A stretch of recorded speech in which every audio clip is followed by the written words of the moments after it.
একসময় ঈদের চাঁদ দেখার আনন্দ মানেই ছিল পাড়ার সব শিশু কিশোর মিলে ঘরের ছাদে বা খোলা মাঠে ভিড় জমানো। পশ্চিম আকাশে সরু এক চিলতে রূপালী রেখা দেখার জন্য চলত তীব্র প্রতীক্ষা। কিন্তু বদলে গেছে সময়।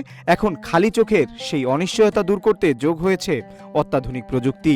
ইনফ্রারেড ক্যামেরা থেকে শুরু করে কৃত্রিম বুদ্ধিমত্তা, সবই এখন নিযুক্ত শাওয়ালের চাঁদ খুঁজে পেতে। আগে শুধু টেলিস্কোপ ছিল প্রধান ভরসা, কিন্তু এখন মধ্যপ্রাচ্যের দেশগুলো সহ বিশ্বের অনেক জায়গায় ব্যবহৃত হচ্ছে হাই রেজলিউশন ইনফ্রারেড ক্যামেরা। এই ক্যামেরাগুলো দিনের তীব্র আলোতেও সূর্যের আড়ালে থাকা চাঁদের ছবি তুলতে সক্ষম। এমনকি মেঘাচ্ছন্ন আকাশেও ড্রোন এবং স্যাটেলাইট ইমেজের মাধ্যমে চাঁদের অবস্থান শনাক্ত করা হচ্ছে।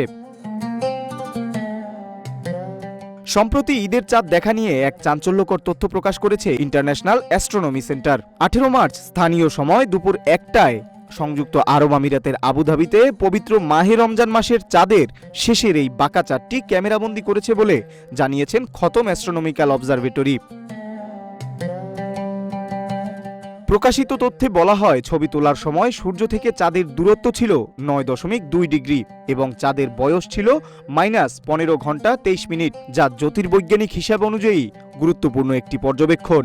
যদিও ধর্মীয় বিধান অনুযায়ী খালি চোখে বা সাধারণ যন্ত্রে চাঁদ দেখা যাওয়াটাকেই প্রাধান্য দেওয়া হয়, তবে বিশ্লেষকরা ধারণা করছেন যে এই প্রযুক্তিগত উন্নতি এখন চাঁদ দেখায় বিতর্ক কমাতে সাহায্য করবে।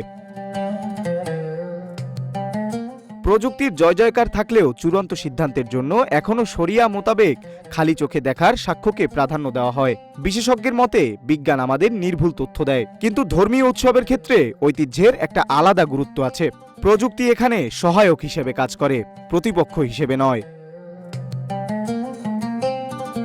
তবে বাংলাদেশে কবে ঈদ হবে তা নির্ধারণের চূড়ান্ত দায়িত্ব জাতীয় চাঁদ দেখা কমিটির। বাইতুল মোকাররম জাতীয় মসজিদের সভাকক্ষে চলে এই রুদ্ধশ্বাস অপেক্ষা।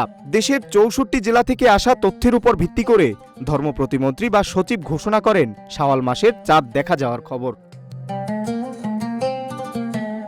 নিউজ ডেস্ক, রূপালী বাংলাদেশ।